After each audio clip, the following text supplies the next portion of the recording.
¿Qué tal? Bienvenidos a esta primera jornada en MTH. Mi nombre es Víctor Hugo Mercado Lemus. El día de hoy el tema que les vamos a presentar es materiales y la industria MTH, a cargo de la doctora Adriana del Carmen, la maestra Mayra del Ángel y su servidor.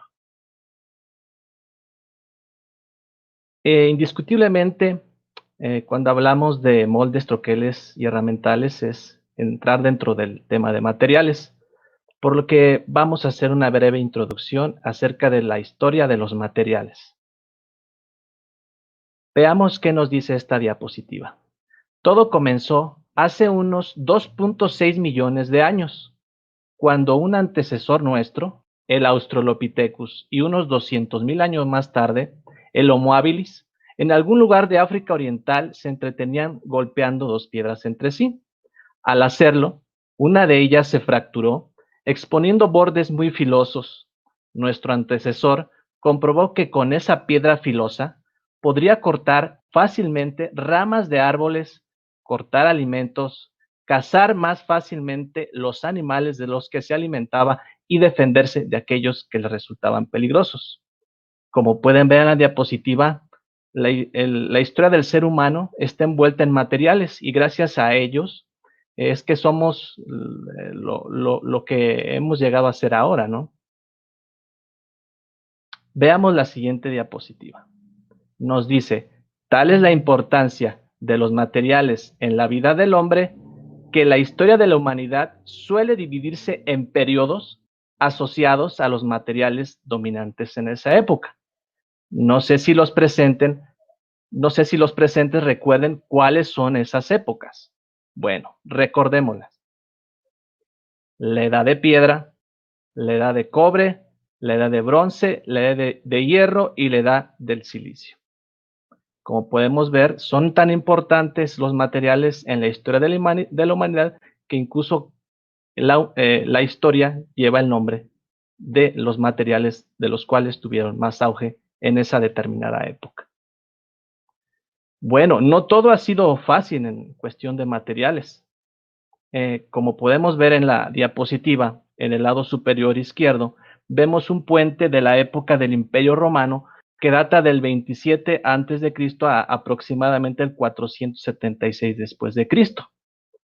Como podíamos ver en la gráfica anterior, que la tenemos reducida en la parte inferior, podemos ver que para esa época, por ejemplo, los romanos ya conocían del cobre, del bronce e incluso del hierro. Sin embargo, todavía se seguían construyendo puentes de piedra. ¿Por qué sucedía esto?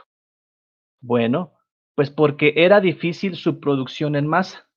Podemos ver del lado derecho una imagen del primer puente de hierro que fue construido en Inglaterra, pero hasta 1779, debido a que ya para ese entonces se conocía del horno para fundir grandes cantidades de material. Vemos que no todo ha sido fácil.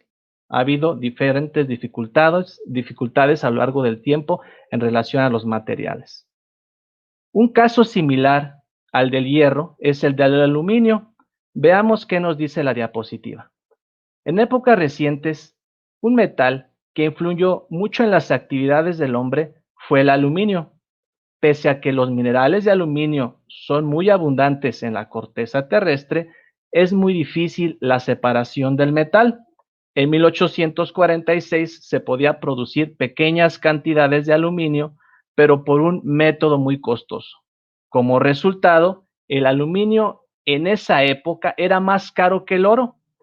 Prueba de ello es que el emperador Napoleón III, que gobernó Francia entre 1852 y 1870, en los banquetes que organizaba a los invitados principales les hacía servir la comida en platos de aluminio, en tanto que a los demás invitados se les debía resignar a comer en platos de oro. Pues qué dichosos los que no eran los invitados principales, ¿no? Ahora sabemos que el oro tiene mucho más valor, ¿no? Sin embargo, en aquellos tiempos el aluminio tenía mucho más valor debido a que no era fácil producirlo. Veamos lo que nos dice la siguiente diapositiva. Nos dice, La situación del aluminio cambió totalmente en 1886, cuando en forma independiente un americano y un francés desarrollaron un método de producción de aluminio basado en electrólisis de sales fundidas. Dicho método es actualmente utilizado. Este método permitió producir aluminio en forma mucho más económica y lo transformó en el metal que vemos diariamente en una multitud de aplicaciones. El hecho de ser un metal resistente mecánicamente y además liviano lo hizo muy atractivo para la industria aeronáutica.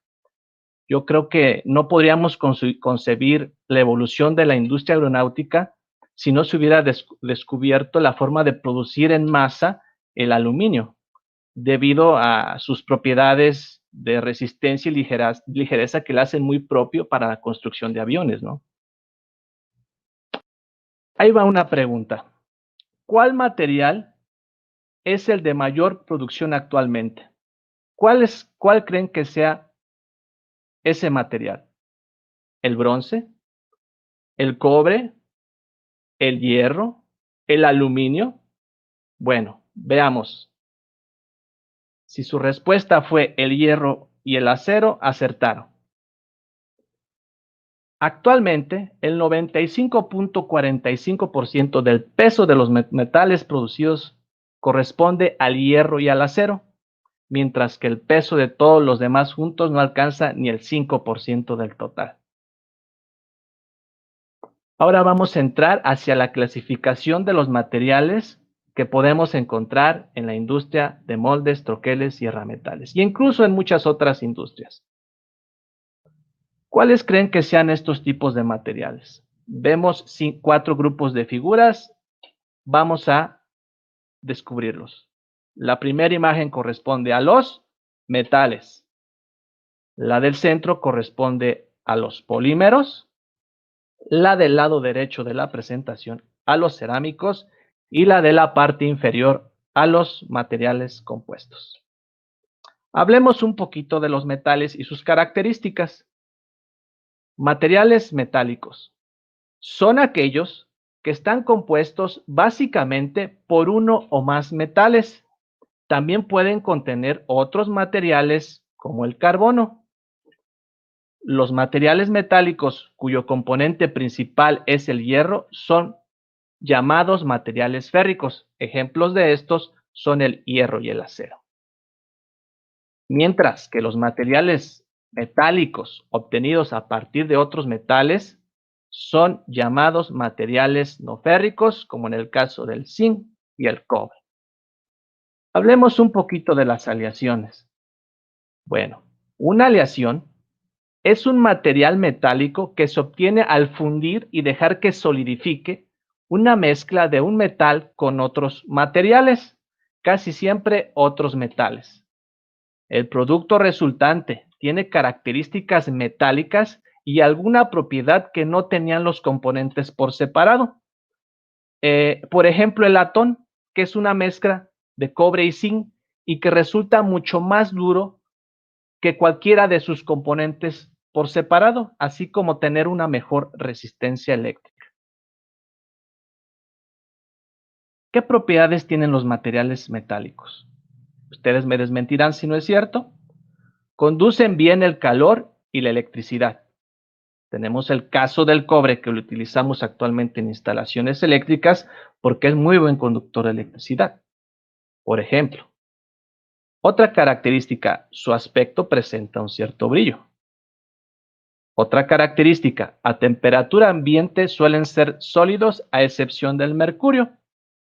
¿Por qué? Porque su punto de fusión es de menos 38 grados centígrados y a una temperatura ambiente promedio de 24 grados centígrados, pues ya sobrepasamos ese punto de fusión. A diferencia, por ejemplo, del hierro, cuyo punto de fusión ronda los 1500 grados centígrados, que a temperatura ambiente es muy difícil de encontrar, a lo mejor en algún volcán sí lo podemos encontrar en estado líquido. Otra característica es que son maleables y dúctiles. Algunos, como el oro, plata y cobre, son los que presentan estas características en un valor mayor. Esto también que tiene que ver con la variabilidad de utilidades que son muy trabajables De ahí que son muy usados en muchas aplicaciones. Si queremos ver a los metales desde el punto de vista de la tabla periódica, pues son los que se encuentran a la izquierda de ellas, tal y como podemos ver en la diapositiva. Ahora vamos a dar paso a lo que son los polímeros. Para ello, la maestra Mayra del Ángel Monroy nos hará una breve presentación.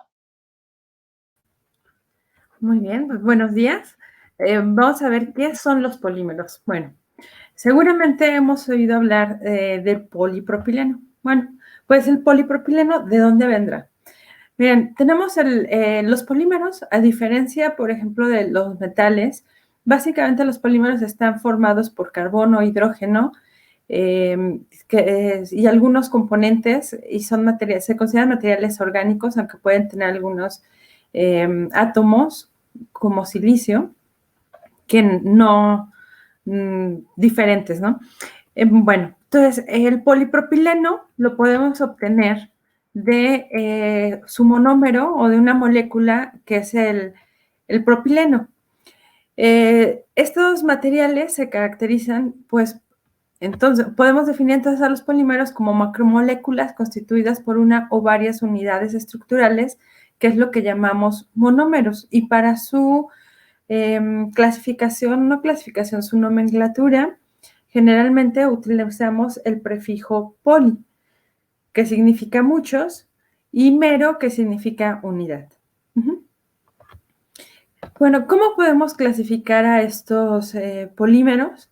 Pues podemos clasificarlos dependiendo de su origen, su arquitectura, es decir, su topología o estructura, su composición y su comportamiento termomecánico, entre algunos otros criterios que existen. Por ejemplo, seguramente hemos oído hablar pues de los polímeros naturales, que son los primeros que conocimos. En el año 400 a.C. ya se usaba el algodón, que es un polímero natural, y son el hule también, que en México, en Centroamérica se utilizó, y otro tipo de polímeros naturales, que son aquellas macromoléculas que se encuentran presentes en la naturaleza, pues es el ADN, el almidón, la quitina, por ejemplo, que se encuentra en la cáscara del camarón. Todos estos son ejemplos de polímeros naturales. Ejemplos de polímeros sintéticos, o ¿cómo definimos un polímero sintético? Bueno, pues estos materiales son aquellos, o estos polímeros son aquellos que se obtienen por una reacción de polimerización y la genera el hombre. Generalmente son producto los monómeros vienen de la petroquímica o provienen de la petroquímica, como es el polietilentereftalato, el nylon, el polipropileno, son ejemplos de polímeros sintéticos.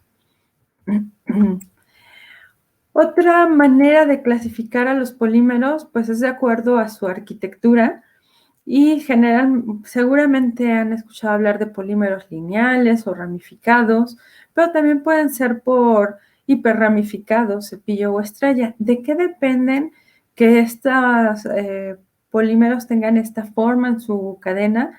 Pues justamente de las condiciones en las que se lleve a cabo la reacción de polimerización, de la temperatura, la presión, el catalizador que se utilice y las características específicas del monómero.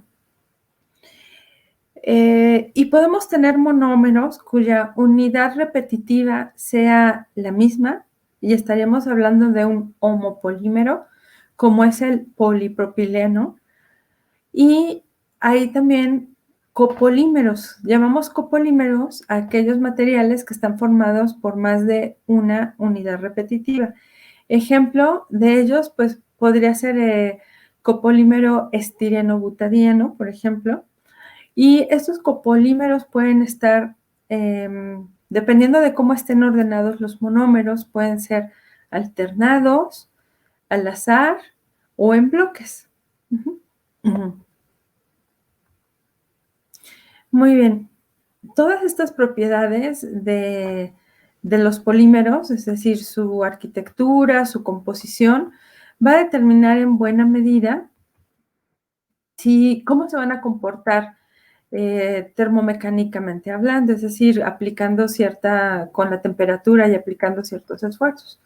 Entonces, podemos encontrar a los materiales termoplásticos, que son aquellos en los cuales las cadenas pueden estar ramificadas, y aunque generalmente son lineales, sufren entrecruzamientos físicos porque los polímeros se comportan como si fueran una especie de, algo así como un espagueti, tienen entrecruzamientos físicos que impiden el deslizamiento de las cadenas a menos de que se apliquen esfuerzos. Cuando estos esfuerzos son aplicados, pues ya estas cadenas tienden a deslizarse y el material tiende a deformarse.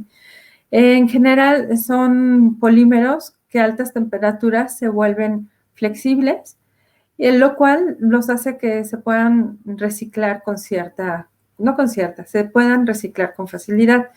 Ejemplo de este tipo de polietilenos, pues es el PVC, por ejemplo, que es en las bolsas, el PET, el polietileno, el polipropilén tereftalato, que es el PET. Este es un tipo de polímeros. Tenemos otros polímeros que tienen entrecruzamientos, pero que no son físicos, no son enredamientos de las cadenas, sino que son entrecruzamientos químicos. Estos polímeros se les conoce como termofijos. Están formados por cadenas de polímeros entrecruzados en una estructura tridimensional, lo cual pues les da muy buena resistencia, rigidez y dureza, pero son poco dúctiles y no son resistentes al impacto. En general, podemos decir que son aquellos polímeros que no se pueden fundir, que no se vuelven flexibles cuando aumentamos la temperatura. Ejemplo de este tipo de polímeros, pues es la silicona, los poliuretanos y la baquelita. La baquelita es este plástico con el que estaban hechos antes los teléfonos y que pues es de los termofijos más utilizados, son con los que están hechos los mangos del sartén, algunas cucharas. Entonces, si se dan cuenta o han tenido algún accidente en la cocina, pues podrán verificar que si se les olvidó, dejaron el sartén y ponen este polímero a la flama o muy cerca de la flama por periodos prolongados de tiempo, pues el material se va a degradar, pero no va a fluir el material. Esa es la característica de los termofijos. Y hay otra clasificación que engloba a materiales que son capaces de recuperar casi al 100% su forma, que se pueden deformar grandemente, muy grande, que pueden tener elongaciones arriba del 200% de su longitud original, y estas se le conocen como elastómeros.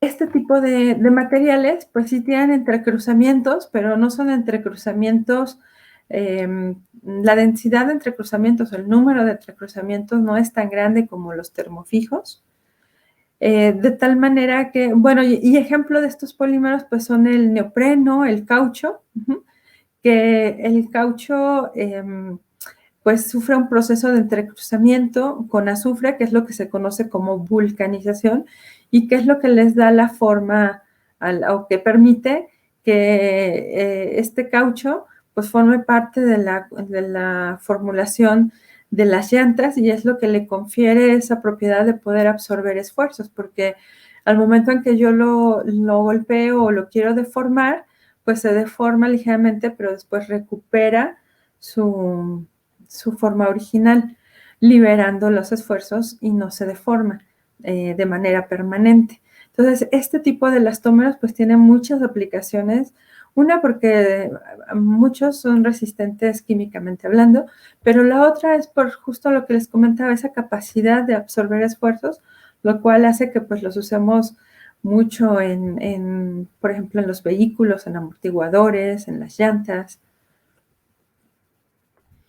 Muy bien, entonces generalmente los polímeros pues los podemos llamar por su origen, por ejemplo polipropileno, que proviene del monómero etileno, o puede ser polietileno, perdón, o polipropileno, que proviene del polipropileno o policloruro de vinilo, o poliestireno, o polietilentereftalato, que pueden ser por el nombre sintético. Por ejemplo, el policloruro de vinilo, pues por el nombre de la IUPAC, por nombre sistemático sería poli-1-cloretileno, o puede ser por nombres comerciales como el teflón, en el caso del polifluoretileno, o nylons, como es el caso de las poliamidas, abreviaciones o acrónimos, que es con lo que más estamos familiarizados, los nombres de acuerdo a sus grupos funcionales, ¿no? Poliolefinas, que son básicamente polietileno, polipropileno, entre otras, poliamidas, poliésteres. ¿Y cuál es la diferencia o qué caracteriza a estos polímeros o estos materiales de otros? Pues los polímeros básicamente no tienen un peso molecular definido, como es el caso a lo mejor de una aleación o de algún compuesto como cloruro de sodio, sino que dependiendo de cómo se obtengan estos polímeros, vamos a tener una distribución de pesos moleculares.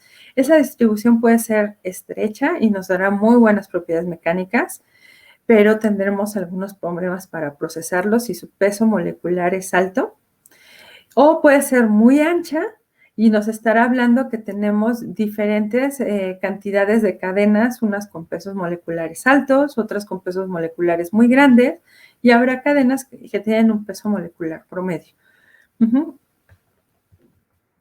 Otra característica de los polímeros es que pueden presentar zonas ordenadas, muy bien ordenadas, que se les llaman zonas cristalinas, y zonas amorfas o desordenadas. Y por lo tanto vamos a tener temperaturas de transición vítrea, que se le conoce como TG, que es la temperatura en la cual hay un cierto movimiento de las cadenas y empieza a haber un cambio en algunas propiedades, como es capacidad calorífica, CP, pero el material, digamos que no sufre grandes deformaciones. Y nos habla de cómo se mueven las cadenas en esta zona, ¿no? En la morfa. Y la temperatura de fusión que nos habla de cuando la zona cristalina, la zona muy bien empaquetada, arreglada, digamos que deja de tener ese orden. Y nos habla de la temperatura de fusión, que es cuando el material pues fluye y entonces yo ya lo puedo deformar con facilidad. Generalmente los polímeros que tienen una cadena lineal pues son polímeros amorfos, digo que tienen cadenas, ramificaciones o grupos funcionales en la cadena principal, pues serán amorfos, y los polímeros que son más lineales tenderán a ser más cristalinos. Las aplicaciones de estos polímeros pues estarán en función de sus ventajas, que es básicamente el bajo costo, su bajo peso, resistencia química, buenas propiedades mecánicas, su fácil procesabilidad, aislantes térmicos acústicos y su reducción al consumo de usos naturales, ¿no? Entonces, de esta manera, pues nosotros podríamos tener, por ejemplo, poliestireno como placas, o podemos tener un poliestireno como botellas, o podemos tener policarbonatos como placas o como vasos, polietilenos como en forma de tubos o en forma de películas. Todo depende del proceso al que se someta el material. Bueno, estos polímeros. Y pues le cedo la palabra a la doctora Adriana, que nos hablará de los cerámicos. Buenos días, muchas gracias, Mayra. Muy interesantes los polímeros. Yo les voy a dar una breve introducción a los cerámicos. En general, se pueden definir a los cerámicos como sólidos inorgánicos no metálicos producidos mediante un tratamiento térmico. Si los comparamos con metales y plásticos, los cerámicos son duros, no son combustibles y tampoco son oxidables. Se pueden utilizar en ambientes de altas temperaturas, también altamente corrosivos y con exigencias tribológicas. En estos ambientes, muchos de los cerámicos exhiben buenas propiedades electromagnéticas, ópticas y mecánicas. Una característica fundamental es que se fabrican con dimensiones determinadas. Los hay constituidos por una fase cristalina o fase vítrea o amorfa. Y también cuando son de solamente una fase, se determinan monofásicos. Los que están constituidos por muchos cristales de la misma fase también son monofásicos, pero se denominan policristalinos. Perdón. Los monocristales se refieren a materiales constituidos por un solo cristal en una sola fase. Y en general, los componentes o fases cristalinas o vítreas están formadas por elementos metálicos y no metálicos. Los enlaces en las diferentes fases pueden ser de naturaleza iónica hacia covalente. Las propiedades de los materiales cerámicos cubren un amplio intervalo de necesidades, entre ellas propiedades mecánicas, propiedades térmicas, propiedades ópticas, propiedades eléctricas, propiedades magnéticas y propiedades químicas. Las propiedades de los materiales cerámicos se determinan por varios niveles. Van desde el nivel atómico, la ordenación de átomos, a nivel microestructura y a nivel macroestructura. Podemos diferenciar entre dos grandes grupos de materiales cerámicos, los tradicionales y los denominados cerámicos técnicos. Estos últimos también se conocen como ingenieriles o cerámicos avanzados o tecnológicos. Con los cerámicos tradicionales convivimos día a día. Los productos usuales de esta cerámica tradicional son las cerámicas de mesa, pavimentos, revestimientos para sanitarios, refractarios, porcelanas, que son para uso aislante o decorativo. Y los productos de los cerámicos avanzados o multifuncionales se utilizan en las tecnologías aeroespacial como materiales ligeros, pero con alta resistencia mecánica y que se pueden someter a altas temperaturas para recubrir motores, aviones, en general para revestimientos. También en las tecnologías de automatización, como en sensores y componentes para altas temperaturas.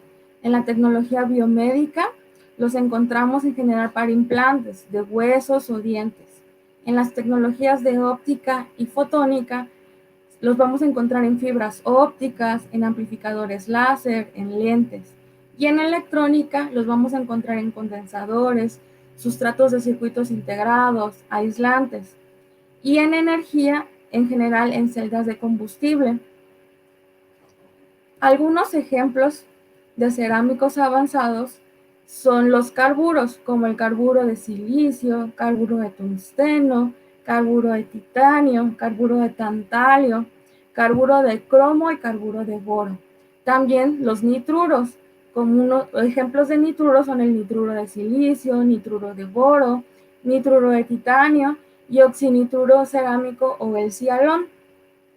También están los óxidos cerámicos como la alúmina y la zirconia, que son óxido de aluminio y óxido de zirconio. Estos se emplean mucho en prótesis de caderas cerámicas y estas prótesis superan prestaciones en comparación con las aleaciones metálicas. También encontramos los cerámicos en compósitos de matriz cerámica, que son materiales que presentan alta resistencia a temperaturas elevadas y se utilizan para vehículos espaciales como protectores térmicos. Este incluye el carburo de silicio reforzado con carbono. Algunas aplicaciones también de las electrocerámicas son aislamiento eléctrico, semiconductores, resistencias, varistores, condensadores, imanes, memorias, diodos y fibras ópticas para comunicaciones. Regresándonos a los carburos y nitruros, estos cerámicos son conocidos por sus altas propiedades mecánicas y su alta dureza. Tanto los carburos como los nitruros pueden ser depositados como recubrimientos. En herramientas de cortes es más común encontrar recubrimientos hechos de diferentes carburos. Estos recubrimientos ayudan a aumentar la dureza de la herramienta y la tenacidad y así alargar su vida útil. Los cerámicos se pueden depositar como recubrimientos mediante diferentes técnicas como lo son el CVD, que es el Chemical Vapor Deposition o deposición química en fase vapor, el PVD, que es Physical Vapor Deposition o deposición física en fase vapor, y mediante rociado térmico, el cual tiene muchas variantes con diferentes tecnologías según la temperatura de fusión del cerámico, las propiedades que queremos que adquieran al ser depositados y las velocidades para ser depositados. Bueno, a continuación le cedo la palabra al doctor Víctor y él nos va a hablar de los materiales compuestos.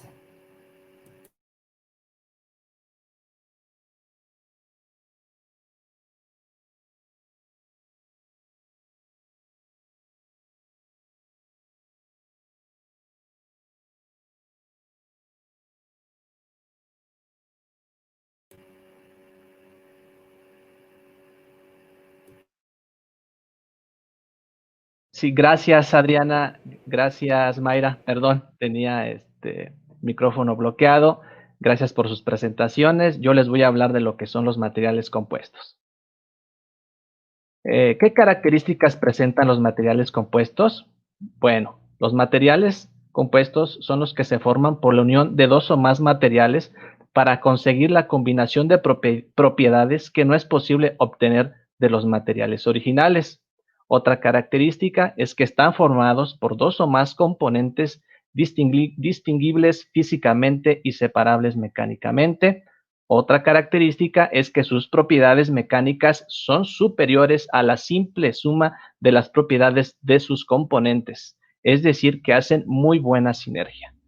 Otra característica es que no pertenecen a los materiales compuestos los materiales polifásicos, como las aleaciones metálicas en las que mediante un tratamiento térmico se cambia la composición de las fases presentes. No hay que confundir un material polifásico con un material compuesto. ¿Qué es lo que caracteriza a un material compuesto? Lo caracteriza una matriz y un reforzante. La matriz es el material que está en mayor proporción y el reforzante es el material que está en menor proporción, por lo que podemos encontrar materiales compuestos de matriz metálica, refuerzo metálico, de matriz metálica, refuerzo cerámico, de matriz metálica, refuerzo polimérico, de matriz cerámica, refuerzo polimérico, de matriz cerámica, refuerzo cerámico y de matriz polimérica, refuerzo polimérico. Mencionemos algunos ejemplos de ellos. Por ejemplo, el caso de un material compuesto de matriz metálica, refuerzo metálico, podrían ser los aceros cromados o niquelados, cuya matriz corresponde a un acero y refuerzo también a otro metal. Un material que correspondería a un compuesto de matriz metálica, refuerzo cerámico, serían las herramientas de corte, como los insertos. Para los que están familiarizados con la industria de la manufactura, no me dejarán mentir que son componentes cuyo interior es un metal y cuyo refuerzo regularmente es un cerámico, un carburo de tungsteno, un carburo de cromo, por ejemplo. Un ejemplo de un material compuesto de matriz metálica compuesto polimérico, podríamos mencionar a los neumáticos, que básicamente es un enmañaramiento de alambre recubierto con caucho. Un material compuesto de matriz cerámica, refuerzo polimérico, podríamos mencionar a la fibra de vidrio, que no es más que vidrio recubierto de un aglomerante, en este caso un polímero. Un ejemplo de un material compuesto de matriz cerámica, refuerzo cerámico, podríamos mencionar al hormigón, que no es más que una mezcla de cemento, arena y grava, todos componentes cerámicos. Y un ejemplo que podríamos mencionar de un material compuesto de matriz polimérica, refuerzo polimérico, sería la madera, que no son más que fibras de celulosa dentro de una matriz de lignina y hemicelulosa. Todos componentes poliméricos. Por último, quisiera mencionarles las áreas en las cuales trabajamos, quienes les estamos dando la presente investigación. Bueno, déjenme decirles que en CIATEC Eje 126 estamos sus servidores. Cuando gusten visitarnos, tienen las puertas abiertas, todos los que gusten por ahí darnos alguna visita. Tenemos diferentes áreas de procesos metalúrgicos avanzados, manufactura aditiva, recubrimientos avanzados, donde está la doctora Adriana, que acaba de presentarles, dinámica de fluidos computacional, diseño, simulación e instrumentación, donde está su servidor, plásticos y materiales avanzados, donde está la maestra Mayra del Ángel Monroy, que también les acaba de hacer la presentación. Sin más, sería todo por nuestra parte. Ahí están nuestros correos electrónicos. Esperamos que haya sido de su agrado la presente presentación. Gracias.